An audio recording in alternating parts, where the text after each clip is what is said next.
it's a good day when we start off with Jennifer Lopez on the show. So, I don't know about you, but if J.Lo gives me any advice, I'm gonna take every last word of it. And apparently, Ben Affleck thinks along the same lines. So he told The Hollywood Reporter that Jennifer Lopez advised him to relax more in interviews, that he's become very guarded, and he admits it. He says, you know what? She's right.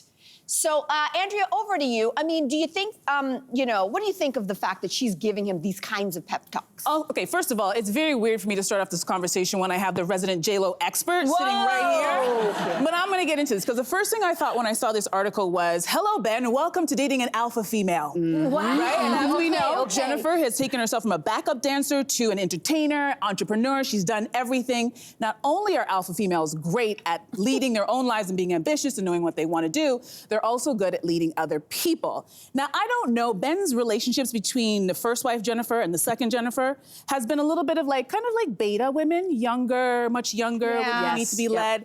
And I think this relationship, and probably reason why he got back together with Jen, is because she's a leader, he can trust her, she knows what she's doing. Yeah. But then at the same time, which is great, but at the same time, I'm thinking, if you're an alpha female, any alpha females in the crowd right now? Yes. Yeah. Oh, it's all alpha females. That balance of wanting your partner to do well and always giving them great advice is great, but it can sometimes cross the line and feel less husband-wife and more mother-son. Yes. Yep. Or less incestuous coach-player. But don't you where you're always, because if it's not reciprocated on the other side of so Ben, what are you telling Jennifer? How are you helping Jennifer out? So that's the only thing that came to my mind. I think he's just accustomed to more beta, but we'll see how it all works out. I'm not a relationship expert, I'm single, so what do I know? I think she's so alpha that she knew exactly how to deliver it. Yes. Her wording was come on, honey, you're so great, you're a fun guy, you're always so serious. I think you should just not overthink these interviews. He was really worried about saying something wrong and having it taken out of context. And he has good reason for that. Do you remember he was on Howard Stern? I can't remember. It was recently. I think we talked about it, in fact. And Page 6, or the New York Post, then published an article saying that he had basically said the reason he was an alcoholic was because of Jennifer Garner. Yeah. He did not say that. And then, of course, the New York Post headline got picked up. Everyone was saying this, and no matter how many times he corrected the record, it didn't matter. That story stuck. So he was very apprehensive about the interview, and she's like, just open up.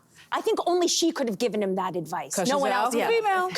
But this is a man with a phoenix tattoo on his back. And I, his entire back, if you've ever seen it, this is a man I want to know more about. Yes. He's been in I do. He's been in Hollywood for so many years. He's smart. He's probably got stories and weird little, quips about everything, and we don't really know much about him because he's kind of kept private and getting his back tattooed. But if J.Lo can get a little bit more out of him in a non-maternal mother-son way. There's a fine line. I love it. I want to know. He's a mysterious, kind of weird man, and I'm into it. Yeah, I'm intrigued. I'm intrigued. Interesting. Yeah. I think you guys are absolutely right. I get all the reasons. I think for me, when it comes to J.Lo, you guys know I'm not a fan of her marriage to Ben. I'm happy she's happy, and if she thinks she's happy, then she's happy, and I keep my nose out of it. Okay. But I can have an opinion, and I'm not a fan of their relationship because precisely what you said, Andrea. I think that sadly, he's battled a lot of demons in his life. He's talked a lot about his substance abuse. He's had problems with alcohol. He's had problems with gambling. Yes. Yep. And J.Lo, her body is her temple. Yep. And, she takes very good care of herself. He's kind of the opposite. So, yes, of course, anything that J.Lo says in this world, considering everything that she's accomplished, if she says, Mel, you need to, lick stairs and that's going to get you success in life, I'm going to be licking stairs. I mean, I don't know.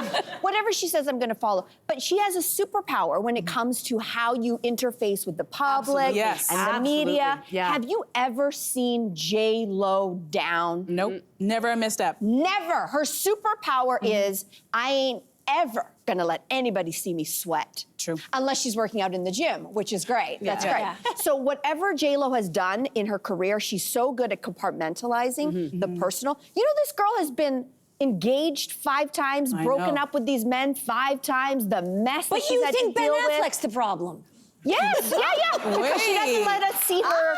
It's not that, I don't say he's a problem. No, I don't want to say he's a problem, but she knows what she's doing when it comes to being media savvy. Okay. That's where he has to listen. He has to just fake it till he makes it a little bit. Just a little bit. I think the fact that they're kind of opposites that way makes them a better couple. Can you imagine having two people who are media savvy together? I think they'd be so annoying. Well, I think it was called Alex Rodriguez. Honestly, That was Alex. I don't want a repeat of that.